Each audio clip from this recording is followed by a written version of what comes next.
అంతర్జాతీయ సంస్థలు అనే టాపిక్లో భాగంగా నెక్స్ట్ మనం కొన్ని ముఖ్యమైన సంస్థల గురించి డిస్కషన్ చేస్తున్నామండి.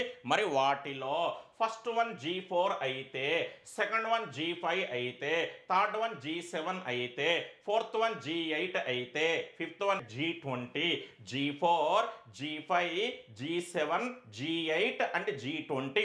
వీటన్నింటిలో కామన్గా ఉన్నటువంటి ఆ లెటర్ ఏంటి అంటే G అండి. మరి G యొక్క అబ్రివేషన్ ఏంటి అంటే గ్రూప్ ఆఫ్ కంట్రీస్. దీని యొక్క మీనింగ్ ఏంటో మీ అందరికీ అర్థమై ఉంటుంది. కొన్ని కంట్రీస్ కలిసి అనగా కొన్ని దేశాలు కలిసి ఒక గ్రూపుని అనగా ఒక కూటమిని ఏర్పాటు చేసుకున్నాయి అని అర్థమండి.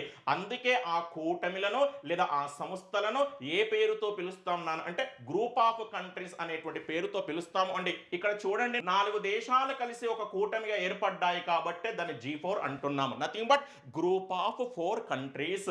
5 దేశాలు కలిసి ఒక కూటమిగా ఏర్పడ్డాయి కాబట్టి దాన్ని G5 అంటున్నాము. Nothing but group of 5 countries. 7 దేశాలు కలిసి ఒక కూటమిగా ఏర్పడ్డాయి కాబట్టి దాన్ని G7 అంటున్నామండి. Nothing but group of 7 countries.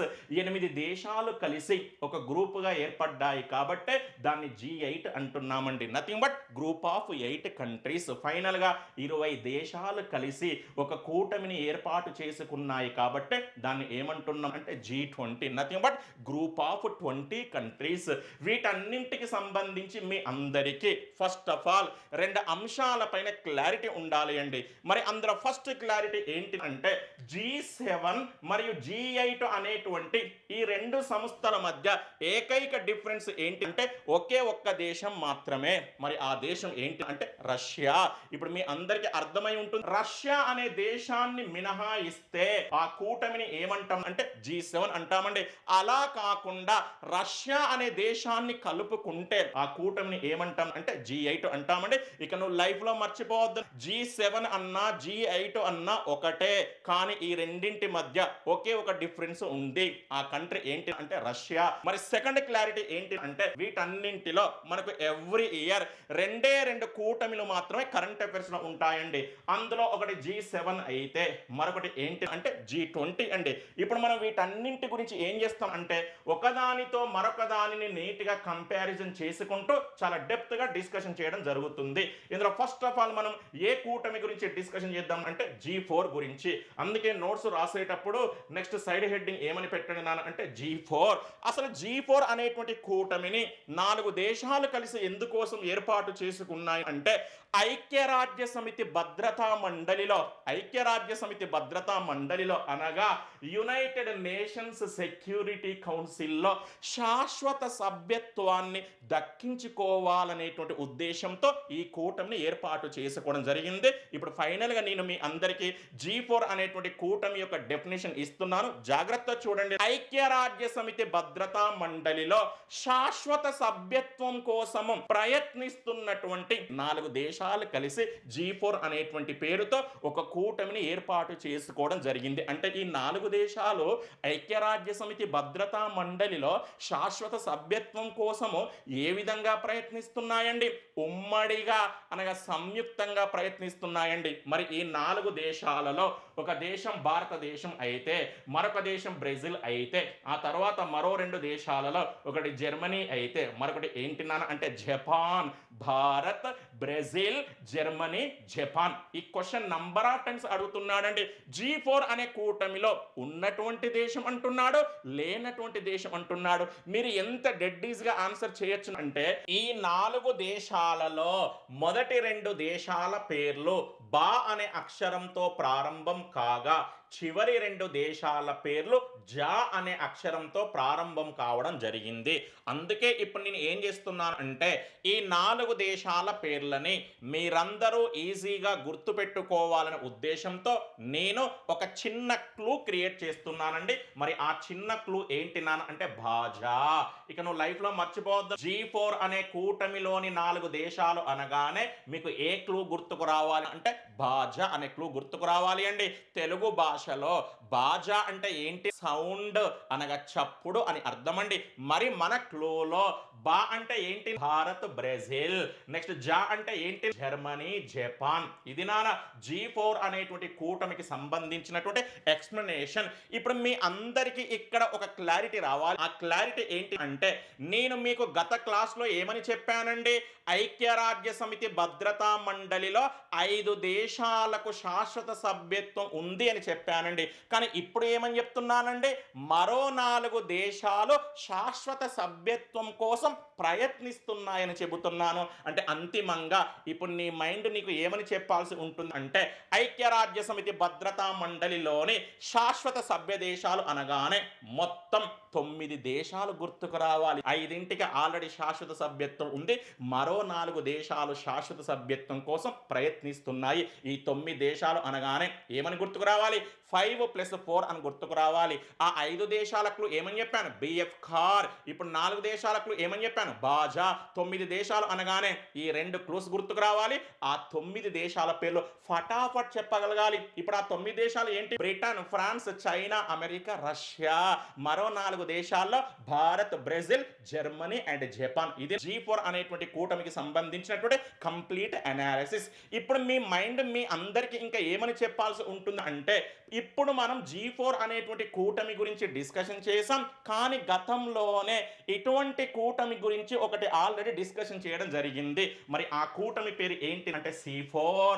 మీ అందరికీ C4 అనే కూటమి అనగానే ఏ టాపిక్ గుర్తుకు రావాలి? ఇంపార్టెంట్ డేస్ అనే టాపిక్ గుర్తుకు రావాలి. అందులో కూడా ఏ డే గుర్తుకు రావాలి అంటే వరల్డ్ కాటన్ డే, ప్రపంచ పత్తి దినోత్సవము. ఇక్కడ C4 దేశాలు అంటే పూర్తి పేరు ఏంటి? Cotton 4 countries. ఈ 4 దేశాలు కూడా ఏ విధంగా గుర్తు పెట్టుకోవాలో నేను మీకు ఆ టాపిక్ దగ్గర ఒక క్లూ చెప్పడం జరిగింది. ఆ క్లూ ఏంటి అంటే బుచ్చమ్మ బే. ఇక్కడ బో అంటే ఏంటి? Burkina Faso. Burkina Faso. చా అంటే ఏంటి? చాద్. చాద్. మా అంటే ఏంటి? మాలి.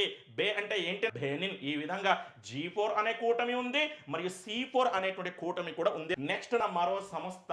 ఆ సంస్థ పేరు ఏంటి నాన్న అంటే G5. అసలు G5 అనే కూటమిని ఎవరు ఏర్పాటు చేసుకున్నారు అంటే, ప్రస్తుతము ప్రపంచంలో అత్యంత వేగంగా అభివృద్ధి చెందుతున్న దేశాలు కలిసి ఏర్పాటు చేసుకున్నాయండి. ఒక్కటే గుర్తుంచుకోండి, ఇప్పుడు ఈ కూటమిలన్నింటికి సంబంధించి ఏ కూటమిలో ఏ ఏ దేశాలకు సభ్యత్వం ఉందో మీరు ఎప్పుడు ఆన్సర్ చేయగలుగుతారు అంటే, అసలు ఆ కూటమి ఎందుకోసం ఏర్పడిందో ఆ డెఫినేషన్ తెలియాలి. ఇప్పుడు G4 అనగానే డెఫినేషన్ ఏమని చెప్పానండి? ఐక్యరాజ్య సమితి భద్రతా మండలిలో శాశ్వత సభ్యత్వం కోసం ప్రయత్నిస్తున్న దేశాలు. ఇప్పుడు ఇక్కడ G5 అంటే ఏమని చెప్తున్నాను? ప్రస్తుతం ప్రపంచంలోనే అత్యంత వేగంగా అభివృద్ధి చెందుతున్న దేశాలు కలిసి ఏర్పాటు చేసుకున్న కూటమి. మరి ఇక్కడ అభివృద్ధి చెందుతున్న దేశాలు అంటే నథింగ్ బట్ ఏంటి? Fastest developing countries. Fastest developing countries అండి. డెవలప్డ్ కంట్రీస్ కాదు, అభివృద్ధి చెందిన దేశాలు కాదు, అత్యంత వేగంగా అభివృద్ధి చెందుతున్న దేశాలు. ఈ దేశాలను మనం ఇంకా ఏమంటాం అంటే ఎమర్జింగ్ ఎకానమీస్. ఎమర్జింగ్ ఎకానమీస్ అంటామండి. ఇక్కడ ఎమర్జింగ్ ఎకానమీస్ అంటే మీనింగ్ ఏంటంటే అత్యంత వేగంగా అభివృద్ధి చెందుతున్నాయని అర్థమండి. ర్యాపిడ్ గ్రోత్ అంటామండి. మరి ఈ G5 అనే కూటమిలోని ఈ 5 దేశాల పేర్లు మీరు ఈజీగా గుర్తు పెట్టుకునేటువంటి ఉద్దేశంతో నేను ఇక్కడ ఒక చిన్న అనాలిసిస్ చేస్తున్నాను. ఆ అనాలిసిస్ ఏదో జాగ్రత్త వినండి. నేను మీకు గతంలోనే బ్రిక్స్ అనేటువంటి సంస్థ గురించి ఎక్స్ప్లెనేషన్ చేయడం జరిగింది. మరి బ్రిక్స్ అనే సంస్థలో మొత్తం ఎన్ని సభ్య దేశాలు ఉన్నాయి? 5 సభ్య దేశాలు ఉన్నాయి. విచిత్రం ఏంటి అంటే, ఇప్పుడు G5 అనే కూటమిలో కూడా ఎన్ని దేశాలు ఉన్నాయంటే 5 దేశాలు ఉన్నాయి. అయితే నేను మీకు గతంలో ఏమని చెప్పాను అంటే, బ్రిక్స్ అనేటువంటి ఈ సంస్థలోని 5 సభ్య దేశాలలో ఒకే ఒక్క దేశం మాత్రమే అభివృద్ధి చెందిన దేశం ఉంది. జాగ్రత్త వినండి, ఒకే ఒక్క దేశం మాత్రమే అభివృద్ధి చెందిన దేశం అనగా డెవలప్డ్ కంట్రీ ఉందని చెప్పాను. ఆ దేశం ఏంటి అంటే రష్యా. మరి బ్రిక్స్ లోని ఏకైక అభివృద్ధి చెందిన దేశమైన రష్యాని మినహాయించి మిగతా 4 అభివృద్ధి చెందుతున్న దేశాలు కలిసి అనగా మిగతా 4 డెవలపింగ్ కంట్రీస్ కలిసి ఒక సంస్థను ఏర్పాటు చేసుకున్నాయని నేను మీ గతంలోనే చెప్పాను. మరి ఆ సంస్థ పేరు ఏంటి? బేసిక్. మరి బేసిక్ అనేటువంటి ఈ సంస్థలో బి ఫర్ ఏంటి అంటే బ్రెజిల్, ఎస్ఏ ఫర్ ఏంటి అంటే సౌత్ ఆఫ్రికా, ఐ ఫర్ ఏంటి అంటే ఇండియా, సి ఫర్ ఏంటి అంటే చైనా. ఇప్పుడు ఇక్కడ మీ అందరికీ అర్థం కావాల్సిన విషయం ఏంటి అంటే బేసిక్ అనేటువంటి ఈ సంస్థలోని 4 సభ్య దేశాలకు తోడుగా మరొక దేశాన్ని గనక గుర్తు పెట్టుకుంటే ఓవరాల్గా ఈ 5 దేశాలు ఏ కూటమి క్రింద పరిగణించబడతాయి అంటే G5 అనే కూటమి కింద. మరి ఆ 5వ దేశం ఏంటి అంటే ఎం అండి. ఇక్కడ ఎం అంటే నథింగ్ బట్ మీనింగ్ ఏంటి అంటే మెక్సికో. ఫైనల్ గా మీ అందరికీ అర్థం కావాల్సిన విషయం ఏంటి అంటే G5 అనే కూటమి అనగానే ఈ ప్రపంచంలోనే అత్యంత వేగంగా అభివృద్ధి చెందుతున్న 5 దేశాలు కలిసి ఏర్పాటు చేసుకున్న కూటమి. మరి ఈ 5 దేశాలను ఏ విధంగా గుర్తు పెట్టుకోవాలి అంటే బేసిక్ అనేటువంటి సంస్థలోని 4 సభ్య దేశాలతో పాటు మెక్సికో అనే దేశాన్ని గుర్తుంచుకుంటే సరిపోతుంది. ఇంకా ఏమని గుర్తుంచుకోవచ్చు అంటే బ్రిక్స్ అనే సంస్థలోని 5 సభ్య దేశాలలో ఏకైక అభివృద్ధి చెందిన దేశమైన రష్యాని మినహాయించి ఆ రష్యా స్థానంలో మెక్సికోను గుర్తు పెట్టుకుంటే సరిపోతుంది అండి. అంటే ఇప్పుడు G5 అనగానే బ్రిక్స్ గుర్తుకు రావాలి. B for Brazil okay, I for India okay, C for China okay, S for South Africa okay. కానీ ఆర్ ప్లేస్ లో ఏ దేశాన్ని గుర్తు పెట్టుకోవాలంటే మెక్సికో. మెక్సికో ఏ విధంగానైనా గుర్తు పెట్టుకునే ప్రయత్నం చేయండి. This is the complete information about the G5. Next G7 లేదా G8. అసలు G7 లేదా G8 అనే కూటమిని ఏ దేశాలు ఏర్పాటు చేసుకున్నాయి అంటే ఈ ప్రపంచంలోనే అత్యంత వేగంగా అభివృద్ధి చెందిన దేశాలు. దయచేసి కన్ఫ్యూజన్ వద్దు. ఇంతకుముందు చెప్పింది ఏంటిది అభివృద్ధి చెందుతున్న దేశాలు, ఇది ఏంటి అభివృద్ధి చెందిన దేశాలు. ఇంగ్లీష్ లో చెప్పాలి అంటే ఫాస్టెస్ట్ డెవలప్డ్ కంట్రీస్. ఇక్కడ మీ అందరికీ తెలియాల్సిన ఒక ఇంట్రెస్టింగ్ ఇన్ఫర్మేషన్ ఏంటి అంటే ఏదైనా ఒక దేశము అత్యంత వేగంగా అభివృద్ధి చెందింది అంటే ఏ రంగంలో ప్రధానంగా అభివృద్ధి చెందింది అని అర్థం అంటే పారిశ్రామిక రంగంలో. అందుకే అభివృద్ధి చెందిన దేశాలు అనగానే మీకు మనసులో ఇంకా ఏమని గుర్తుకు రావాలి అంటే పారిశ్రామికంగా అభివృద్ధి చెందిన దేశాలు అని గుర్తుకు రావాలి అండి. ఇండస్ట్రియలైజ్డ్ కంట్రీస్ అని గుర్తుకు రావాలి అండి. ఒక్కసారి జాగ్రత్తగా ఆలోచించండి. అత్యంత వేగంగా అభివృద్ధి చెందిన దేశాలు అంటున్నాం, మళ్ళీ అందులో కూడా పారిశ్రామికంగా అభివృద్ధి చెందిన దేశాలు అంటున్నాం అంటే ఇవన్నీ కూడా తప్పనిసరిగా ఎటువంటి దేశాలు అయి ఉంటాయి అంటే సంపన్న దేశాలు, నథింగ్ బట్ రిచెస్ట్ కంట్రీస్.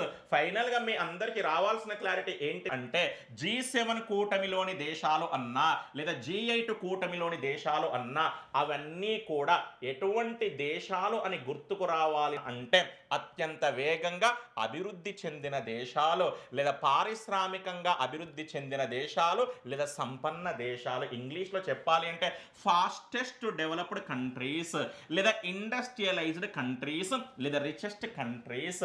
మరి ఈ కూటమిలలోని దేశాలన్నింటినీ మీరు ఈజీగా గుర్తుపెట్టుకోవాలి అంటే గతంలో మనం ఉపయోగించినటువంటి ఒక క్లూ గుర్తుంటే సరిపోతుంది అండి. మరి గతంలో మనం ఉపయోగించినటువంటి ఆ క్లూ ఏంటి అంటే బిఎఫ్ కార్. ఈ క్లూ ఎక్కడ ఉపయోగించామండి? ఐక్యరాజ్య సమితి భద్రతా మండలిలోని 5 శాశ్వత సభ్య దేశాల దగ్గర. మీ అందరికీ తెలియాల్సిన విషయం ఏంటి అంటే ఐక్యరాజ్య సమితి భద్రతా మండలిలోని 5 శాశ్వత సభ్య దేశాలలో 4 అభివృద్ధి చెందిన దేశాలు కాగా ఒకే ఒక్క దేశం మాత్రమే అభివృద్ధి చెందుతున్న దేశం ఉంది. మరి ఆ దేశం ఏంటి అంటే చైనా. ఒకసారి చెక్ చేయండి. బ్రిటన్ అభివృద్ధి చెందిన దేశమే, ఫ్రాన్స్ అభివృద్ధి చెందిన దేశమే, అమెరికా అభివృద్ధి చెందిన దేశమే, రష్యా కూడా అభివృద్ధి చెందిన దేశమే. కేవలం చైనా మాత్రమే అభివృద్ధి చెందుతున్న దేశము. కానీ మనం ఇక్కడ ఎటువంటి దేశాల గురించి డిస్కషన్ చేస్తున్నామో అభివృద్ధి చెందిన దేశాల గురించి డిస్కషన్ చేస్తున్నామంటే మనకు ఇక్కడ సీఫర్ చైనా కాదు, ఇక్కడ సీఫర్ మరో దేశం అయి ఉంటుంది. మరి ఇక్కడ సీఫర్ ఏంటి అంటే కెనడా. ఇది నాన్న ఇక నువ్వు లైఫ్ లో ఎన్నడూ మర్చిపోవద్దు. ఐక్యరాజ్య సమితి భద్రతా మండలి విషయంలో అనగా యునైటెడ్ నేషన్స్ సెక్యూరిటీ విషయంలో ఈ బిఎఫ్ కార్ అనే క్లూలో సీఫర్ ఏంటి నాన్న అంటే చైనా. కానీ G7 లేదా G8 విషయంలో ఇక్కడ సీఫర్ ఏంటి అంటే కెనడా. ఎంత విచిత్రం ఆలోచించండి. నేను మీకు ఇంతకుముందుకు ఏమని చెప్పానండి? బ్రిక్స్ అనేటువంటి ఈ 5 సభ్య దేశాలలో ఒక రష్యా మాత్రమే ఏకైక అభివృద్ధి చెందిన దేశం అన్నానండి. ఇక్కడికి వచ్చేసరికి ఏమంటున్నాను? ఐక్యరాజ్య సమితి భద్రతా మండలిలో శాశ్వత సభ్యత్వాన్ని కలిగి ఉన్న 5 దేశాలలో ఒక చైనా మాత్రమే ఏకైక అభివృద్ధి చెందుతున్న దేశం. మిగతా 4 మొత్తం కూడా అభివృద్ధి చెందిన దేశాలే. అయితే ఇక్కడ మనం అదృష్టం ఏమైంది నాన్న అంటే సి అనే అక్షరాన్ని మళ్ళీ సి అనే అక్షరమే రిప్లేస్ చేసింది. ఐక్యరాజ్య సమితి భద్రతా మండలి విషయంలో సి అంటే చైనా అయితే G7 లేదా G8 విషయంలో సి అంటే ఏంటి నాన్న అంటే కెనడా. ఇప్పుడు 5 దేశాలపైన క్లారిటీ వచ్చింది. ఇక మిగతా 3 దేశాలు గుర్తుకు రావాలి. ఆ మిగతా 3 దేశాలను ఏ విధంగా గుర్తు పెట్టుకోవాలి అంటే ఈ జాజా ఇందులో ఈ ఫర్ ఇటలీ, జా ఫర్ జపాన్, జా ఫర్ జర్మనీ. ఇక నువ్వు లైఫ్ లో మర్చిపోవద్దు G7 అన్నా G8 అన్నా మీ అందరికి ఈ క్లూ గుర్తుకు రావాలి. బిఎఫ్ కార్ ప్లస్ ఈ జాజా, B for Britain, F for France, C for China కాదు, C for Canada, C for Canada, A for America, R for Russia, E for Italy, జా for Germany, జా for Japan. ఇక్కడ మీ అందరికీ తెలియాల్సినటువంటి మరొక interesting information ఏంటి అంటే ఈ 8 దేశాలలో అత్యధిక దేశాలు మొత్తం కూడా ఏ ఖండానికి చెందినవి అంటే ఐరోపా ఖండానికి చెందినవి. ఒక్కసారి చెక్ చేయండి. బ్రిటన్ ఐరోపా ఖండానికి చెందినదే, ఫ్రాన్స్ ఐరోపా ఖండానికి చెందినదే, రష్యా కూడా ఐరోపా ఖండానికి చెందినదే, ఇటలీ కూడా ఐరోపా ఖండానికి చెందినదే, జర్మనీ కూడా ఐరోపా ఖండానికి చెందినదే. అంటే ఇప్పుడు నీ మైండ్ నీకు ఏమని చెప్పాల్సి ఉంటుంది అంటే G8 అనేటువంటి కూటమిలోని 8 సంపన్న దేశాలలో ఏకంగా 5 దేశాలు ఐరోపా ఖండానికి చెందినవి. ఇక నువ్వు లైఫ్ లో మర్చిపోవద్దు. ఇక ఇప్పటి నుండి ఐరోపా ఖండం అనగానే మీ అందరికీ ఏ ఖండం అని గుర్తుకు రావాలి? సంపన్న ఖండము. సంపన్న ఖండం అని గుర్తుకు రావాలి అంటే రిచెస్ట్ కాంటినెంట్. మరి సంపన్న ఖండం అంటే ఏ విధంగా అభివృద్ధి చెందిన ఖండం అన్నట్టు? పారిశ్రామికంగా అభివృద్ధి చెందిన ఖండం అన్నట్టు. మరి పారిశ్రామికంగా అభివృద్ధి చెందిన ఖండం అంటున్నామంటే ఆ ఖండాన్ని ఇంకా ఏమని చెప్పొచ్చు నాన్న?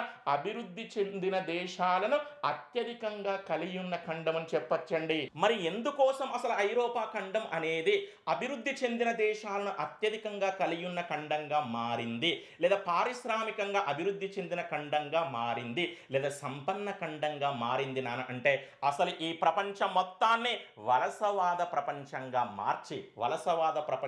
మార్చి ఐరోపా వారే దోపిడికి పాల్పడడం జరిగింది. ఒక్క మాటలో చెప్పాలి అంటే అసలు ఐరోపా ఖండం అనేది దేనికి ప్రతిరూపం అంటే దోపిడికి ప్రతిరూపం. ఈ ప్రపంచం మొత్తాన్ని వలసవాద ప్రపంచంగా మార్చి ఆ దేశాలన్నింటినీ దోపిడీ చేసి తమ దేశాలను అభివృద్ధి చేసుకోవడం జరిగింది. తమ దేశాలను అంటే ఏ దేశాలను? ఐరోపా దేశాలను. This is the complete information about the G7 లేదా G8 అండి. ఇక్కడ ఎకానమీకి సంబంధించి జనరల్ స్టడీస్లో మనల్ని ఒక క్వశ్చన్ అడుగుతున్నాడండి. ఆ క్వశ్చన్ ఏంటి అంటే ఈ ప్రపంచంలోనే పారిశ్రామికంగా అభివృద్ధి చెందినటువంటి మొట్టమొదటి దేశాన్ని గుర్తించండి అంటున్నాడండి. ఇంగ్లీష్లో చెప్పాలి అంటే the first industrialised country in the world అండి. నేను ఇంతకుముందుకే చెప్పాను, పారిశ్రామికంగా అభివృద్ధి చెందిన దేశాలు అన్నా, లేదా సంపన్న దేశాలు అన్నా, లేదా సింపుల్గా అభివృద్ధి చెందిన దేశాలు అన్న మనందరికీ ఐరోపా ఖండం గుర్తుకు రావాలి. అందులో కూడా ఏ దేశం గుర్తుకు రావాలి అంటే బ్రిటన్. అంటే అంతిమంగా ఈ ప్రపంచంలోనే ఫస్ట్ ఇండస్ట్రియలైజ్డ్ కంట్రీ ఏంటి అంటే బ్రిటన్. ఆల్రెడీ నేను మీకు ఇంత ముందుకే ఏమని చెప్పాను? G7 మరియు G8 అనేటువంటి సంస్థకు మధ్య ఒకే ఒక్క తేడా ఉంది. ఆ తేడా ఏంటి అంటే రష్యా దేశం మాత్రమే. రష్యా దేశాన్ని మినహాయిస్తే G7 అవుతుంది, రష్యా దేశాన్ని కలుపుకుంటే G8 అవుతుంది. ప్రస్తుతం G8 అనేది ఏ రూపంలో ఉంది అంటే G7 రూపంలో ఉంది. ఎందుకోసం? రష్యా దేశాన్ని సస్పెండ్ చేయడం జరిగింది. మరి G8 అనే సంస్థ నుండి రష్యా దేశాన్ని సస్పెండ్ చేశారు కాబట్టి ఇప్పుడు G8 అనేది G7 రూపంలో ఉంది. అసలు రష్యా దేశాన్ని ఎప్పుడు సస్పెండ్ చేశారని అంటే 2014లో. దానికి అనేక రకాల కారణాలు ఉన్నాయి. అందులో ప్రధానమైన కారణం ఏంటి అంటే ఉక్రెయిన్ దేశానికి చెందినటువంటి క్రిమియా అనేటువంటి ప్రాంతం పైన దురాక్రమణకు దిగడం. దీని గురించి నేను మీ గతంలోనే ఎక్స్ప్లెనేషన్ చేయడం జరిగింది. మరి G7 G8 తర్వాత నెక్స్ట్ మనం ఏ సంస్థ గురించి డిస్కషన్ చేస్తున్నాం అంటే G20 అనేటువంటి సంస్థ గురించి. అసలు G20 అనే సంస్థను ఎవరు ఏర్పాటు చేసుకున్నారు అంటే ఈ ప్రపంచంలోని అభివృద్ధి చెందిన దేశాలు మరి అభివృద్ధి చెందుతున్న దేశాలు కలిసికట్టుగా ఉండాలనేటువంటి ఉద్దేశంతో G20 అనే సంస్థను ఏర్పాటు చేసుకోవడం జరిగింది. ఇక నువ్వు లైఫ్ లో మర్చిపోవద్దు నాన్న, G20 అనగానే అభివృద్ధి చెందిన దేశాలు గుర్తుకు రావాలి, అభివృద్ధి చెందుతున్న దేశాలు గుర్తుకు రావాలి. ఇంగ్లీష్ లో చెప్పాలి అంటే developed countries and developing countries అని గుర్తుకు రావాలి. అంటే ఈ 20 దేశాలనే ఇంకా మనం ఏమంటాం నాన్న అంటే టాప్ 20 ఎకానమీస్. తెలుగులో చెప్పాలి అంటే ఈ ప్రపంచంలోనే 20 అతిపెద్ద ఆర్థిక వ్యవస్థలు అనగా 20 అతిపెద్ద దేశాలు కలిసి ఈ కూటమిని ఏర్పాటు చేసుకోవడం జరిగింది. ఇక్కడ 20 అతిపెద్ద దేశాలు, అతిపెద్ద ఆర్థిక వ్యవస్థలు అంటున్నామంటే వీటి జనాభా ఎక్కువ అని అర్థం కాదు, లేకపోతే ఈ దేశాల విస్తీర్ణం ఎక్కువ అని కాదు, ఈ దేశాల జాతీయ ఆదాయము అనగా జీడిపి ఎక్కువగా ఉంటుంది అని అర్థమండి. ఇక్కడ ఫైనల్ గా మీ అందరికి ఒక క్లారిటీ రావాలి. G5 అనగానే డెవలపింగ్ కంట్రీస్ గుర్తుకు రావాలి, అనగా అభివృద్ధి చెందుతున్న దేశాలు గుర్తుకు రావాలి. G7 లేదా G8 అనగానే అభివృద్ధి చెందిన దేశాలు గుర్తుకు రావాలి, అనగా డెవలప్డ్ కంట్రీస్ గుర్తుకు రావాలి. కానీ G20 అనగానే అభివృద్ధి చెందిన మరియు అభివృద్ధి చెందుతున్న దేశాలు గుర్తుకు రావాలి, అనగా డెవలప్డ్ అండ్ డెవలపింగ్ కంట్రీస్ గుర్తుకు రావాలి. అంటే అభివృద్ధి చెందుతున్న దేశాలు ఒకవైపు, అభివృద్ధి చెందిన దేశాలు ఒకవైపు ఉండడం కరెక్ట్ కాదు. వీరందరూ కలిసికట్టుగా ఉండాలంటూ ఏర్పాటు చేసుకున్నటువంటి ఆ కూటమి లేదా ఆ సంస్థ పేరు ఏంటి నాన్న అంటే G20. ఇక్కడ మీ అందరికీ రావాల్సిన క్లారిటీ ఏంటి అంటే G20 అనేటువంటి ఈ కూటమిలో 19 దేశాలు ఉండగా మిగతా ఒకటి ఏంటి అంటే ఒక సంస్థ అండి. ఒక సంస్థలోనే మరో సంస్థకు సభ్యత్వం ఉంది నాన్న, దయచేసి కన్ఫ్యూజన్ వద్ద. G4 లో 4కి 4 దేశాలే, G5 లో 5కి 5 దేశాలే, G7 లో 7కి 7 దేశాలే, G8 లో 8కి 8 దేశాలే. కానీ G20 లో 20కి 20 దేశాలు కాదు. ఈ 20లో 19 దేశాలు ఉండగా ఒక సంస్థ ఉంది నాన్న. ఈ విధంగా G20 అనే సంస్థలోనే సభ్యత్వాన్ని కలిగి ఉన్నటువంటి మరొక సంస్థ ఏంటి అంటే EU. EU యొక్క పూర్తి పేరు ఏంటి? European union. అసలు ఎందుకోసము ఒక సంస్థలో మరొక సంస్థకు సభ్యత్వం కల్పించారు నాన్న అంటే యూరోపియన్ యూనియన్ అనేది మామూలు సంస్థ కాదు. It is the most powerful organisation in the world అండి. ఈ ప్రపంచంలోనే అత్యంత శక్తివంతమైన సంస్థ. ఆ సంస్థ గతంలో నోబెల్ శాంతి బహుమతి కూడా దక్కింది నాన్న. ఏ సంవత్సరంలో అంటే 2012లో ఒక్క మాటలో చెప్పాలి అంటే ఐరోపా ఖండం మొత్తానికి ఈ సంస్థనే అనగా యూరోపియన్ యూనియన్ అనేటువంటి సంస్థ ప్రాతినిధ్యం వహిస్తుంది. అల్టిమేట్గా మీ అందరికీ అర్థం కావాల్సిందే G20 అనగానే 19+1 అని గుర్తుకు రావాలి. 19 దేశాలు ఒకటి సంస్థ అని గుర్తుకు రావాలి. ఇప్పుడు వీటన్నింటిని ఏ విధంగా గుర్తు పెట్టుకోవాలో ఒక్కసారి ఆలోచించండి. G20 అనగానే మీ అందరికీ ఫస్ట్ ఒక ఈక్వేషన్ గుర్తుకు రావాలి. ఆ ఈక్వేషన్ ఏంటి అంటే D+D. ఇక్కడ D అంటే ఏంటి? Developed countries. నెక్స్ట్ D అంటే ఏంటి నాన్న? Developing countries. ఎందుకోసం? G20 అనగానే అభివృద్ధి చెందిన దేశాలు ఉంటాయి, అభివృద్ధి చెందుతున్న దేశాలు కూడా ఉంటాయి. మరి డెవలప్డ్ కంట్రీస్ అంటే ఇంత ముందుకే చెప్పాను ఆ కూటమి పేరు G8. మరి డెవలపింగ్ కంట్రీస్ అంటే ఆ కూటమి పేరు ఇంత ముందుకే చెప్పాను G5. ఇప్పుడు నీ మనసు నీకు ఏమని చెప్పాలి అంటే G8 కూటమిలోని 8 దేశాలు మరియు G5 కూటమిలోని 5 దేశాలు G20లో భాగస్వామ్యాన్ని కలిగి ఉంటాయి. G20 that equal to developed countries plus developing countries అంటున్నాం, అనగా G8 ప్లస్ G5 అంటున్నాం. 8+5 అంటే నథింగ్ బట్ ఎంత? 13 దేశాలు. మరి వాస్తవానికి ఆ సంస్థను ఏమంటున్నాం? G20 అంటున్నాం. మరి 20లో 13 ఆల్రెడీ మనకు తెలిసిపోయాయి. ఇంకా ఎన్ని తెలియాలి? 7. ఈ 7కి ఒక అద్భుతమైన క్లూ క్రియేట్ చేశాను. ఆ క్లూ చాలా గమ్మత్తుగా ఉంటుంది. ఆ క్లూ ఏంటి అంటే సోదట. ఎందుకోసం? ఇంగ్లీష్ మీడియానికి అత్యధిక ప్రాధాన్యత ఇస్తున్నటువంటి ఈ రోజుల్లో మన పిల్లోడికి గనక అనగానే వాడు ఏమంటాడండి? నాకెందుకు అమ్మ ఈ సోది అంటాడండి. అందుకే ఇక్కడ ఏ క్లూ యూజ్ చేసాం అంటే సోదట. ఇక్కడ ఆ అంటే ఏ దేశం అంటే అర్జెంటీనా. ఆ అంటే ఏ దేశం? ఆస్ట్రేలియా. ఈ అంటే ఏ దేశం? ఇండోనేషియా. ఈ అంటే మరి ఈజిప్ట్ కాదు. ఇక్కడ ఈ అనగా EU అనే సంస్థ అని అర్థము.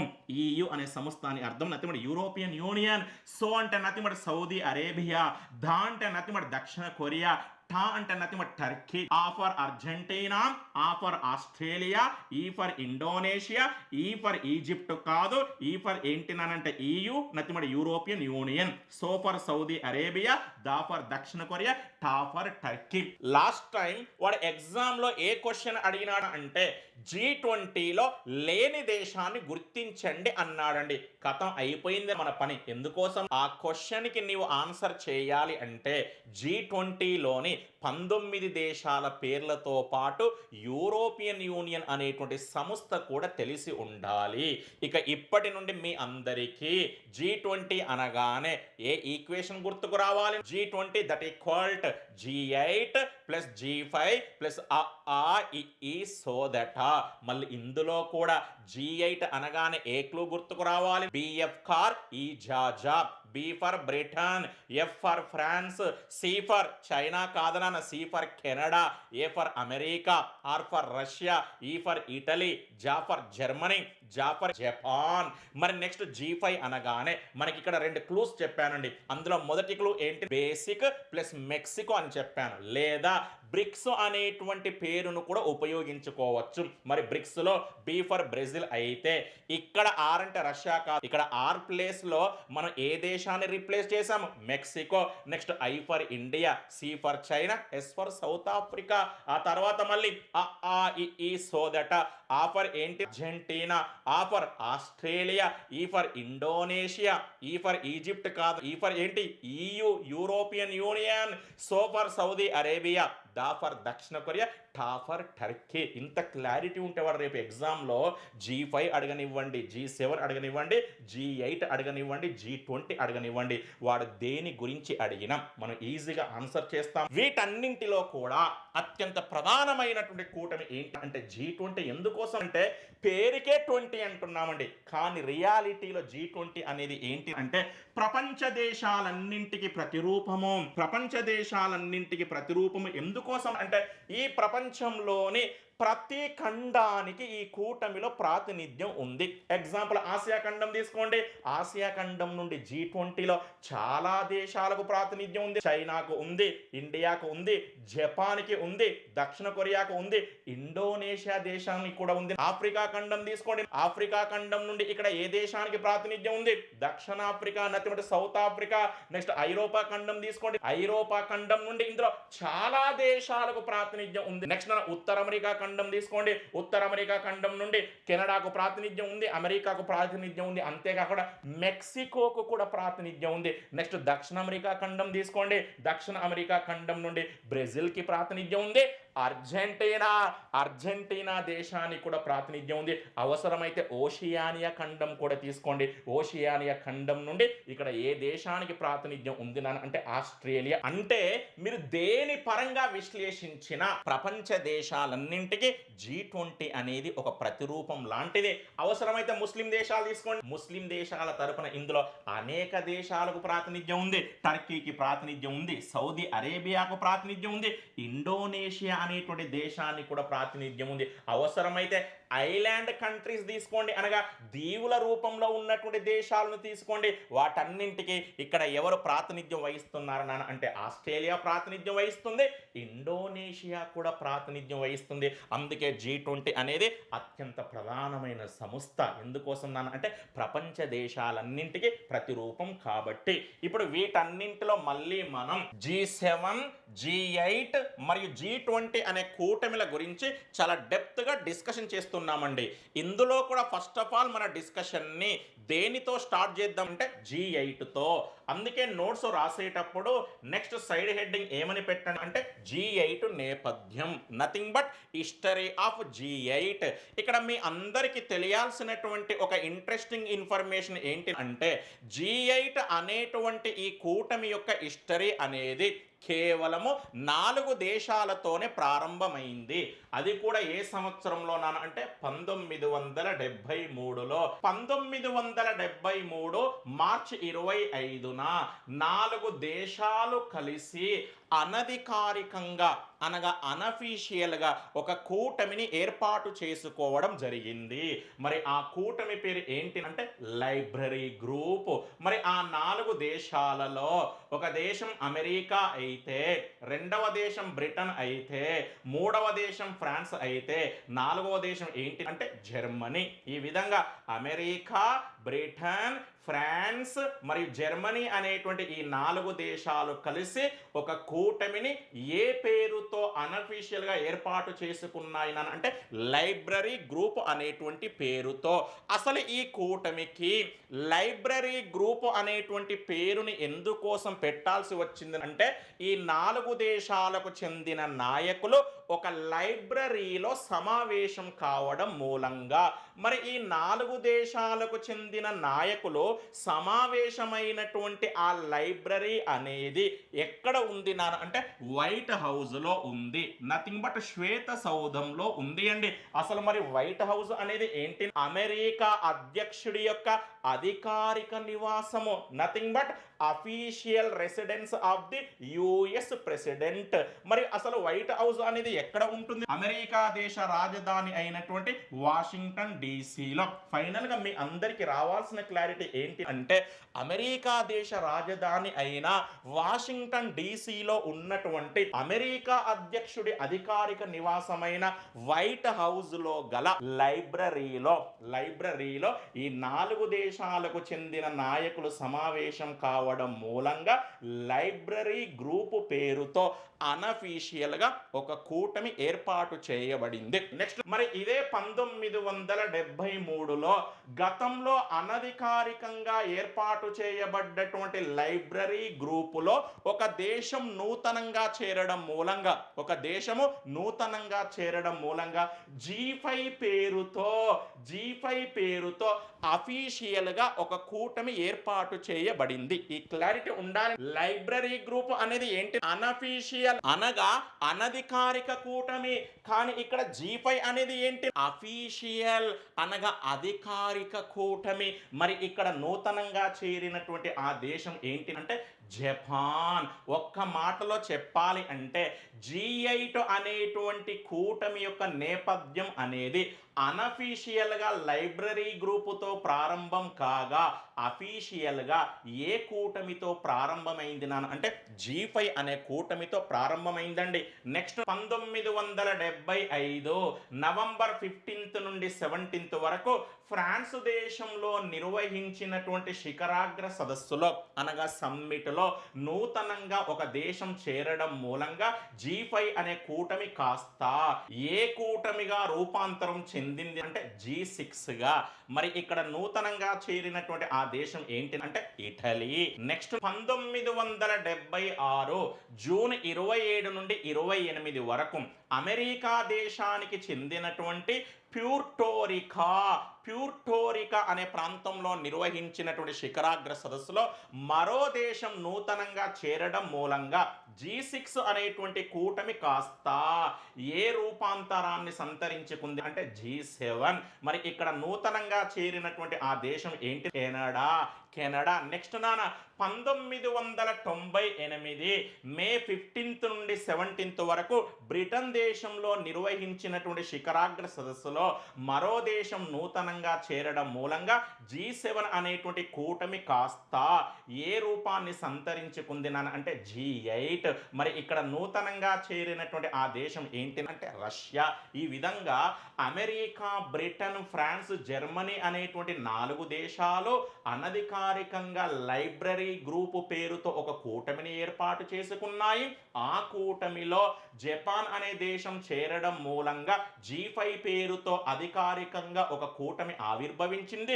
ఈ కూటమిలో ఇటలీ చేరడం మూలంగా G6 గా, ఆ తర్వాత కెనడా చేరడం మూలంగా G7 గా, ఫైనల్ గా రష్యా అనే దేశం చేరడం మూలంగా G8 అనేటువంటి కూటమిగా రూపాంతరం చెందడం జరిగింది. This is the complete information about the G8. అయితే ఇప్పుడు మరి ఇక్కడ కరెంట్ అఫైర్స్ ఇన్ఫర్మేషన్ ఏంటి? ఈ G8 అనేటువంటి కూటమి మళ్ళీ ఇప్పుడు ఏ రూపంలోకి మారింది? G7 అనేటువంటి రూపంలోకి మారింది. ఎందుకోసం? 2014లో రష్యా దేశము G8 అనేటువంటి కూటమి నుండి సస్పెండ్ కావడం మూలంగా. నెక్స్ట్ ఒక ఇంపార్టెంట్ అంశం గురించి డిస్కషన్ చేస్తున్నామండి.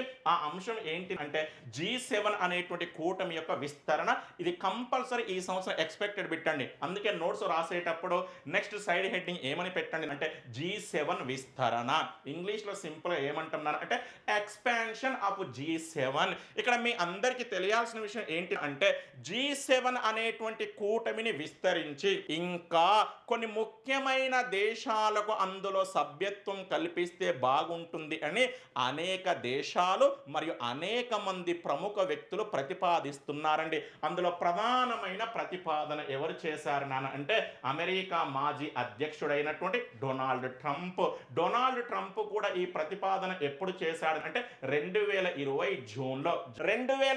జూన్లో నాటి అమెరికా అధ్యక్షుడు డొనాల్డ్ ట్రంప్ ఏమని ప్రతిపాదన చేశాడు అంటే G7 అనేటువంటి కూటమిని విస్తరించి మూడు దేశాలకు నూతనంగా సభ్యత్వం కల్పించాలని ప్రతిపాదన చేయడం జరిగింది. మరి ఆ మూడు దేశాలను మీరు ఏ విధంగా గుర్తుపెట్టుకోవాలి అంటే ఒక చిన్న క్లూ క్రియేట్ చేశాను. ఆ క్లూ ఏంటినంటే ఐఏఎస్. జాగ్రత్త చూడండి, మన క్లూ ఏంటినంటే ఐఏఎస్. ఇక్కడ ఐ అంటే ఏంటి అంటే ఇండియా, ఏ అంటే ఏంటి అంటే ఆస్ట్రేలియా, ఎస్ అంటే ఏంటి అంటే సౌత్ కొరియా. రేపు ఎగ్జామ్ లో క్వశ్చన్ చాలా సింపుల్ అడుగుతాడు అండి. G7 అనేటువంటి కూటమిని విస్తరించి నూతనంగా ఈ క్రింది వానిలో ఏ మూడు దేశాలకు సభ్యత్వం కల్పించాలంటూ 2020 జూన్లో నాటి అమెరికా అధ్యక్షుడు డొనాల్డ్ ట్రంప్ ప్రతిపాదించాడు అంటే మనందరికి ఒక క్లూ గుర్తుకు రావాలి. మన క్లూ ఏంటి అంటే ఐఏఎస్.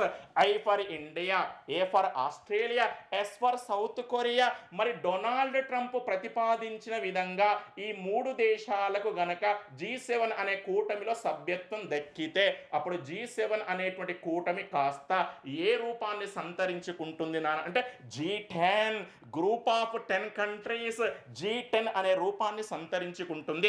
ఇక్కడ అన్నింటికంటే అత్యంత ఇంపార్టెంట్ ఇన్ఫర్మేషన్ ఏంటి అంటే ఈ G10 అనేటువంటి కూటమిలోని ఈ కూటమి ఇంకా ఏర్పాటు చేయలేదు. ఇప్పుడు ఈ కూటమి అనేది ఎటువంటి కూటమి? ప్రపోజల్, ప్రతిపాదిత మాత్రమే. ఈ విధంగా ఈ G10 అనేటువంటి కూటమిలోని 10 దేశాలు ఎటువంటి దేశాలు అంటే ఈ ప్రపంచంలోనే అత్యంత ప్రధానమైనటువంటి ప్రజాస్వామ్య దేశాలు. ప్రజాస్వామ్య దేశాలంటే సింపుల్ ఏమంటున్నాను అంటే లీడింగ్ డెమోక్రసీస్ అంటామండి. ఎందుకోసం నాన్న అంటే ఈ 10 దేశాలు కలిసి మరో పేరుతో ఒక కూటమిని ఏర్పాటు చేసుకుంటే బాగుంటుంది అని ప్రపంచంలోని అనేక దేశాలు మరియు అనేక మంది ప్రముఖ వ్యక్తులు ప్రతిపాదిస్తున్నారండి. మరి ఆ కూటమి పేరు ఏంటి అంటే D10. ఇక్కడ డి అంటే నథింగ్ బట్ ఏంటి? డెమోక్రసీ, ప్రజాస్వామ్యము. దయచేసి కన్ఫ్యూజన్ వద్దు. డొనాల్డ్ ట్రంప్ ఏమన్నాడండి? ఇండియా, ఆస్ట్రేలియా, సౌత్ కొరియా అనేటువంటి మూడు దేశాలకు G7 అనేటువంటి కూటమిలో సభ్యత్వం కల్పించండి. దాని మూలంగా G7 అనేటువంటి కూటమి కాస్త ఏ కూటమిగా రూపాంతరం చెందుతుంది అంటే G10 గా. అయితే ప్రపంచంలోని కొన్ని దేశాలు మరికొంతమంది ప్రముఖ వ్యక్తులు ఏమంటున్నారండి? ఈ G10 అనేటువంటి కూటమిలో ఏవైతే 10 దేశాలు ఉంటున్నాయో ఆ 10 దేశాలు సాధారణమైన దేశాలు కాదు. ఈ 10 దేశాలు ఎటువంటి దేశాలు నాన్న? ఈ ప్రపంచంలోనే అత్యంత ప్రధానమైనటువంటి ప్రజాస్వామ్య దేశాలు, లీడింగ్ డెమోక్రసీస్. అందుకే ఈ 10 దేశాలు కలిసి మళ్ళీ ప్రత్యేకంగా ఒక పేరుతో ఒక కూటమి ఏర్పాటు చేసుకుంటే బాగుంటుంది అని అనేక మంది ప్రతిపాదిస్తున్నారు లేదా సూచిస్తున్నారు. ఆ పేరు ఏంటి అంటే D10. ఇక నువ్వు లైఫ్లో మర్చిపోవద్దు. D10 అంటే నథింగ్ బట్ ఏంటి? G10 అన్నట్టే. ఇప్పుడు D10 లో ఉన్నటువంటి దేశం అంటాడు, D10 లో లేనటువంటి దేశం అంటాడు. మరి D10 లో ఉన్నటువంటి దేశం అన్నా D10 లో లేనటువంటి దేశం అన్నా ఫస్ట్ మనకు ఏం గుర్తుకు రావాలి?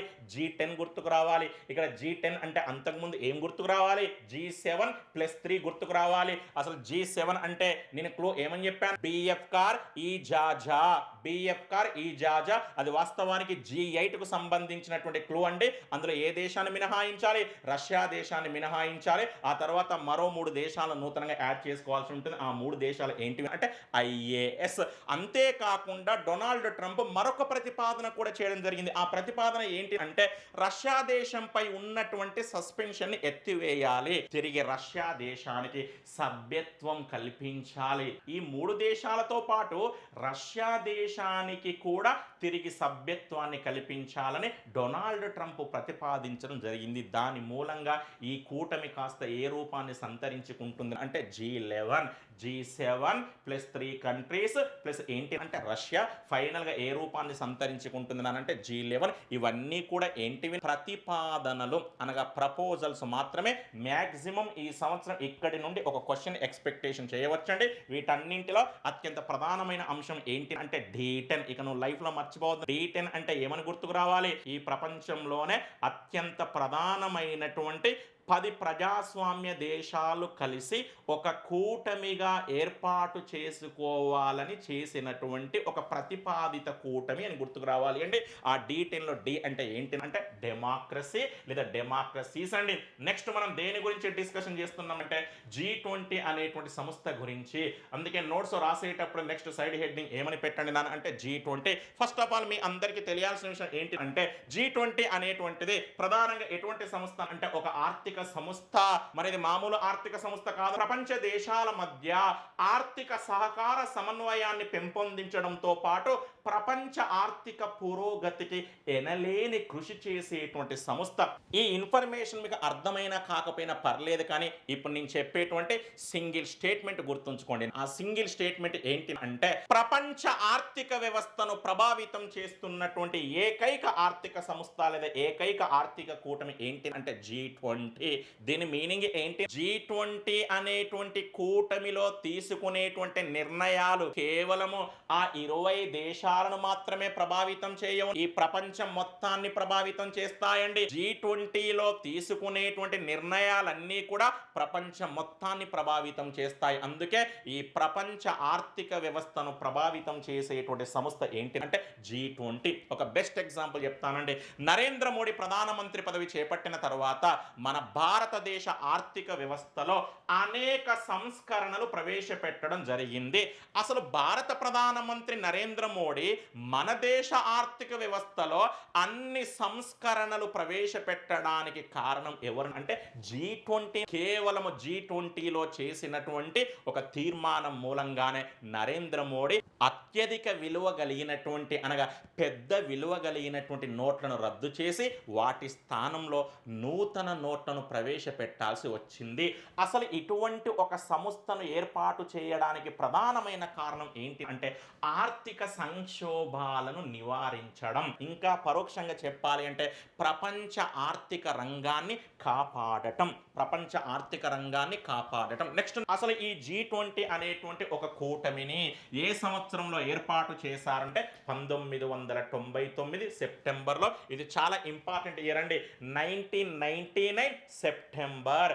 అయితే 1999 సెప్టెంబర్లో ఈ G20 అనే కూటమిని ఏర్పాటు చేసిన సందర్భంలో అనగా ప్రారంభంలో కేవలము ఈ 20 దేశాలకు చెందినటువంటి, నేను మరొకసారి క్లారిటీ ఇస్తున్నానా, నేను మాట వరుసకి 20 దేశాలు అంటాను, కానీ మీరు మనసులో రియాలిటీ ఏమని ఇమాజిన్ చేసుకోవాలి? 19 దేశాలు ఒక సంస్థ అని ఇమాజిన్ చేసుకోవాలి. ఈ విధంగా ఈ 20 దేశాలకు చెందినటువంటి ఆర్థిక మంత్రులు మరియు సెంట్రల్ బ్యాంకు గవర్నర్స్ సమావేశమయ్యేవారు అండి. అందుకే G20 అనేటువంటి ఈ ఆర్థిక సంస్థను కొన్ని సందర్భాల్లో ఏ పేరుతో పిలుస్తారు అంటే the group of 20 finance ministers and central bank governors. అంటే 1999 సెప్టెంబర్లో G20 పేరుతో ఒక కూటమిని ఏర్పాటు చేసిన సందర్భంలో అనగా సమయంలో అనగా ప్రారంభంలో కేవలము ఈ 20 దేశాలకు చెందినటువంటి ఆర్థిక మంత్రులు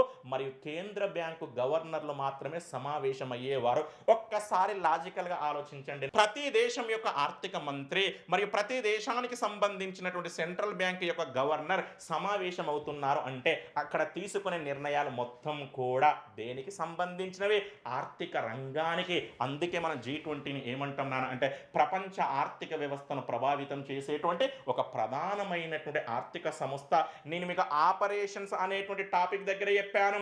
అసలు ఒక దేశ ఆర్థిక వ్యవస్థ యొక్క పురోగతిని నిర్ణయించేవి రెండు విధానాలు. అందులో ఒకటి ఫిజికల్ పాలసీ, రెండవది మానిటరీ పాలసీ. తెలుగులో చెప్పాలి అంటే ఒకటి కోశ విధానము, మరొకటి ద్రవ్య విధానము. మరి కోశ విధానాన్ని రూపొందించడంలో క్రియాశీలక పాత్ర పోషించేది ఎవరు? Finance minister. నెక్స్ట్ నానం మరి ద్రవ్య విధానాన్ని రూపొందించడంలో క్రియాశీలక పాత్ర పోషించేది ఎవరంటే ఒక దేశం యొక్క సెంట్రల్ బ్యాంకు గవర్నర్. అంటే అల్టిమేట్గా ఇప్పుడు మీ అందరికీ అర్థం కావాల్సింది ఒక దేశ ఆర్థిక వ్యవస్థ యొక్క పురోగతిని నిర్ణయించేటువంటి రెండు విధానాలను రూపొందించేటువంటి వ్యక్తులు సమావేశమయ్యే భాగమయ్యేటువంటి సంస్థ అంటున్నాం కాబట్టి G20 అనేది ఈ ప్రపంచంలోనే అత్యంత ప్రధానమైనటువంటి ఆర్థిక సంస్థ. అయితే 2008 నుండి G20 అనేటువంటి ఈ కూటమికి సంబంధించి శిఖరాగ్ర సదస్సులను ప్రారంభించడం జరిగింది, అనగా సమ్మిట్స్ ను కూడా ప్రారంభించడం జరిగింది. ఈ విధంగా 2008 నుండి నిర్వహిస్తున్నటువంటి G20 శిఖరాగ్ర సదస్సులలో అనగా సమ్మిట్స్లలో ఎవరు పాల్గొంటారు అంటే ఆయా దేశాలకు చెందినటువంటి ప్రభుత్వాధినేతలు కానీ లేదా దేశాధినేతలు కానీ పాల్గొంటారండి. అనగా ఆయా దేశాల యొక్క ప్రధానమంత్రులు లేదా అధ్యక్షులు పాల్గొంటారండి. మరి 2008లో మొట్టమొదటి G20 శిఖరాగ్ర సదస్సును ఎప్పుడు నిర్వహించారు అంటే నవంబర్ 14 నుండి 15 వరకు. అది కూడా ఎక్కడ నిర్వహించారు అంటే అమెరికా దేశ రాజధాని అయినటువంటి వాషింగ్టన్ డీసీలో. ఇది చాలా ఇంపార్టెంట్ ఇన్ఫర్మేషన్. G20 కూటమిని ఎప్పుడు ఏర్పాటు చేశారంటే 1999 సెప్టెంబర్లో. ప్రారంభంలో ఎవరు ఎక్కువగా సమావేశం అయ్యేవారంటే కేవలం ఆర్థిక మంత్రులు మరియు సెంట్రల్ బ్యాంకు గవర్నర్స్ మాత్రమే. కానీ G20 అనేటువంటి కూటమికి సంబంధించి శిఖరాగ్ర సదస్సులను లేదా సమ్మిట్స్ ని ఏ సంవత్సరం నుండి నిర్వహిస్తున్నారని అంటే 2008 నుండి. మొట్టమొదటి G20 శిఖరాగ్ర సదస్సును 2008 నవంబర్ 14 నుండి 15 వరకు ఎక్కడ నిర్వహించారు అంటే అమెరికా దేశ రాజధాని అయినటువంటి వాషింగ్టన్ డీసీలో. ఇక్కడ మరొక ఇంట్రెస్టింగ్ ఇన్ఫర్మేషన్ ఏంటి అంటే G20 శిఖరాగ్ర సదస్సులలో IBRD అనగా ప్రపంచ బ్యాంకు మరియు IMF అనేటువంటి రెండు సంస్థలు కూడా పాల్గొంటాయండి. అసలు ఈ రెండు సంస్థలు ఎటువంటి సంస్థలన? ఆర్థిక సంస్థలు. ఎంత విచిత్రమో చూడండి. ఈ ప్రపంచాన్ని శాసించేటువంటి IBRD అనగా ప్రపంచ బ్యాంకు మరియు IMF అనేటువంటి ఈ రెండు ఆర్థిక సంస్థలు G20 శిఖరాగ్ర సదస్సులో పాల్గొంటున్నాయి అంటున్నాం అంటే G20 అనేది ఈ ప్రపంచ ఆర్థిక వ్యవస్థని ఏ విధంగా ప్రభావితం చేస్తుందో అర్థం చేసుకోండి. నాన్న ఎందుకోసం ఇంత క్లారిటీ ఇస్తున్నానంటే మీరు G20ని ఏదో ఒక చిన్న సంస్థగా చూడొద్దు. అసలు నా దృష్టిలో ఐక్యరాజ్య సమితి కంటే కూడా అత్యధిక ప్రాధాన్యతను కలిగి ఉన్న సంస్థ ఏంటి నాన్న అంటే G20. అసలు G20 శిఖరాగ్ర సదస్సులను 2008 నుండే ఎందుకోసం నిర్వహిస్తున్నారు అంటే 2008లో ఈ ప్రపంచం మొత్తం ఒక సమస్యను ఎదుర్కొంది, ఒక ఆర్థిక సమస్యను ఎదుర్కొంది. ఆ ఆర్థిక సమస్య ఏంటి అంటే ఆర్థిక సంక్షోభాన్ని, ఎకనామిక్ క్రైసిస్ ని. అసలు వాస్తవానికి G20 అనేటువంటి ఈ యొక్క ఆర్థిక సంస్థ యొక్క లక్ష్యం ఏంటి? ఆర్థిక సంక్షోభాలను నివారించడం. ఆర్థిక సంక్షోభాలను నివారించే లక్ష్యంతో ఏర్పాటు చేయబడ్డటువంటి G20 2008లో ఒక సమస్య ఎదుర్కొంటుంది. ఆ సమస్య ఏంటి? ప్రపంచవ్యాప్తంగా ఆర్థిక సంక్షోభం వచ్చింది. మరి ప్రపంచవ్యాప్తంగా ఆర్థిక సంక్షోభం వచ్చింది కాబట్టి కేవలము ఎప్పటి మాదిరిగానే ఆర్థిక మంత్రులు మరియు సెంట్రల్ బ్యాంకు గవర్నర్స్ సమావేశం కావడం మూలంగానే సమస్య పరిష్కారం కాదు. సమస్యకు పరిష్కారం దొరకాలి అంటే ప్రభుత్వాధినేతలు, దేశాధినేతలు పాల్గొనాలి, అనగా ప్రధానమంత్రుల అధ్యక్షులు పాల్గొనాలనేటువంటి ఉద్దేశంతో 2008 నుండి G20 శిఖరాగ్ర సదస్సుల్ని నిర్వహిస్తున్నారు. ఇక్కడ జాగ్రత్త వినండి. అసలు ప్రపంచవ్యాప్తంగా ఆర్థిక సంక్షోభం అనేది 2007-9 మధ్య కాలంలో సంభవించింది. ఎగ్జాక్ట్లీ చెప్పాలి అంటే 2008. ఓవరాల్ గా చెప్పాలి అంటేనేమో ఫ్రమ్ 2007 to 2009. కానీ ఎగ్జాక్ట్లీ చెప్పాలి అంటే 2008లో ఈ ఆర్థిక సంక్షోభాన్ని ఇంగ్లీష్ లో ఏమంటాం అంటే గ్రేట్ రెసిషన్ లేకపోతే గ్లోబల్ ఫినాన్షియల్ క్రైసిస్ అంటామండి. అసలు వాస్తవానికి 2007-9 మధ్య కాలంలో, ఇంకా ఎగ్జాక్ట్లీ చెప్పాలి అంటే 2008లో ప్రపంచవ్యాప్తంగా ఆర్థిక సంక్షోభం తలెత్తడానికి కారకుడు ఎవడనంటే అమెరికా దేశం. అమెరికా దేశం అండి. అమెరికా దేశంలో ఫస్ట్ ఒక ఆర్థిక సంక్షోభం ప్రారంభమైంది. దాని పేరు ఏంటంటే సబ్ ప్రైమ్ సంక్షోభం. సబ్ ప్రైమ్ సంక్షోభం అండి. ఈ సంక్షోభం అనేది దేనితో సంబంధం కలిగి ఉంది అంటే గృహ రుణాలతో, హౌస్ లోన్స్ తో, ఇంకా చెప్పాలంటే హౌసింగ్ లోన్స్ తో సంబంధం కలిగి ఉంది. ఈ విధంగా అమెరికా దేశంలో సబ్ ప్రైమ్ సంక్షోభం పేరుతో ప్రారంభమైనటువంటి ఒక ఆర్థిక సంక్షోభం అనేది 2007-9 మధ్య కాలంలో, ఎగ్జాక్ట్లీ చెప్పాలి అంటే 2008లో ప్రపంచవ్యాప్తంగా ఆర్థిక సంక్షోభంగా మారి ఈ ప్రపంచం మొత్తాన్ని చాలా తీవ్రంగా ప్రభావితం చేసింది. విచిత్రం ఏంటి అంటే ఈ ఆర్థిక సంక్షోభం మూలంగా అంత పెద్దగా ప్రభావితం కానటువంటి దేశం ఏంటి అంటే మన ఇండియాని ఆ సమయంలో కాపాడింది ఎవరు అంటే మన బ్యాంకింగ్ సిస్టమ్. అసలు ఈ ప్రపంచంలోనే మనలాంటి బ్యాంకింగ్ సిస్టమ్ అనేది ఎక్కడ ఉండదు. ఒక్కసారి నీవు గవర్నమెంట్ బ్యాంకులో లోన్ కోసం ప్రయత్నించి చూడు. ఒక్కసారి మన దేశంలో గవర్నమెంట్ బ్యాంకులో గనక లోన్ కోసం నీవు ప్రయత్నించి చూస్తే మన బ్యాంకింగ్ సిస్టమ్ అనేది ఎంత పటిష్టంగా ఉంటుందో మీ అందరికీ అర్థమవుతుంది. వాడు నీకు లోన్ ఇవ్వాలి అంటే నీ ఆస్తులు మొత్తం కూడా తనఖా పెట్టాల్సి వస్తుంది అండి, తనఖా పెట్టాల్సి వస్తుందండి. ఇక్కడ మరొక ఇంట్రెస్టింగ్ ఇన్ఫర్మేషన్ ఏంటినా అంటే 2007 2009 ఎగ్జాక్ట్ చెప్పాలి అంటే 2008లో తలెత్తినటువంటి ప్రపంచ ఆర్థిక సంక్షోభం అనేది గతంలో తలెత్తినటువంటి ఒక ఆర్థిక సంక్షోభాన్ని పోలి ఉంది అండి. మరి గతంలో ఆర్థిక సంక్షోభం ఎప్పుడు తలెత్తింది అంటే 1929-30 మధ్య కాలంలో. ఈ క్వశ్చన్ నంబర్ ఆఫ్ టైమ్స్ అడుగుతున్నాడండి. ఈ ప్రపంచ చరిత్రలోనే గొప్ప ఆర్థిక మాంద్యము, ఇంగ్లీష్లో చెప్పాలి అంటే గ్రేట్ రెసిషన్ లేదా గ్రేట్ ఎకనామిక్ క్రైసిస్ అనేది ఏ సంవత్సరంలో సంభవించింది అంటే 1929-30. ఇక్కడ సంవత్సరం అంటే ఏంటి? ఫినాన్షియల్ ఇయర్, ఆర్థిక సంవత్సరం అన్నట్టు 1929-30 మధ్య కాలంలో సంభవించింది. ఆ ఆర్థిక మాంద్యం అనేది ఈ ప్రపంచం మొత్తాన్ని ప్రభావితం చేసింది. ఆ సమయంలోనే ఆ ఆర్థిక మాంద్యం ఆధారంగా ఒక మహానుభావుడు, ఒక ఆర్థికవేత్త ఒక పుస్తకాన్ని రాయడం జరిగింది. ఆ పుస్తకం పేరు ఏంటి అంటే the general theory of employment, interest and money. మరి ఈ పుస్తకాన్ని రాసినటువంటి ఆ గొప్ప ఆర్థికవేత్త పేరు ఏంటి అంటే జేఎం కీన్స్. ఇంగ్లాండ్ అనగా బ్రిటన్ దేశానికి చెందిన ఆర్థికవేత్త. ఈ పుస్తకాన్ని ఎప్పుడు రాశాడు అంటే 1936లో. ఇక నువ్వు లైఫ్ లో మర్చిపోవద్దు. 1929-30 మధ్య కాలంలో తలెత్తినటువంటి గొప్ప ఆర్థిక మాంద్యము లేదా ప్రపంచ ఆర్థిక మాంద్యం ఆధారంగా ఇంగ్లాండ్ దేశానికి చెందినటువంటి జేఎం కీన్స్ అనేటువంటి ఆర్థికవేత్త 1936లో రాసినటువంటి ఒక అద్భుతమైన పుస్తకం ఏంటి అంటే the general theory of employment, interest and money. ఈ పుస్తకంలో జేఎం కీన్స్ ఏమని చెబుతాడు అంటే ప్రపంచ ఆర్థిక మాంద్యం నుండి బయటపడాలి అంటే ప్రతి దేశానికి ప్రణాళికలు అనగా ప్లానింగ్స్ అనేవి అవసరం అని చెబుతాడు అండి. దాని ఆధారంగానే మన దేశ తొలి ప్రధానమంత్రి అయినటువంటి జవహర్ లాల్ నెహ్రూ మన దేశంలో ఏ విధానాన్ని ప్రవేశపెట్టాడు అంటే ప్రణాళిక విధానాన్ని, అందులో కూడా పంచవర్ష ప్రణాళిక విధానాన్ని. This is the complete information about the G20. ఇక నువ్వు లైఫ్ లో మర్చిపోవద్దు. G20 అనగానే 2 సంవత్సరాలు గుర్తుకు రావాలి. 1999 2008 ప్రారంభంలో ఓన్లీ ఆర్థిక మంత్రులు మరియు సెంట్రల్ బ్యాంకు గవర్నర్స్ యొక్క సమావేశం మాత్రమే. కానీ 2008 నుండి శిఖరాగ్ర సదస్సులను గుర్తుకు రావాలి. ఆ తర్వాత ఆర్థిక మాంద్యాలు అనగానే 2 సంవత్సరాలు గుర్తుకు రావాలి. ఒకటి 1929 నుండి 30, నెక్స్ట్ 2007 నుండి 2009. ఎగ్జాక్ట్లీ చెప్పాలి అంటే 2008. ఇది G4, G5, G7, G8 మరి G20 అనేటువంటి కూటమిలకు సంబంధించినటువంటి కంప్లీట్ అనాలిసిస్. Thank you.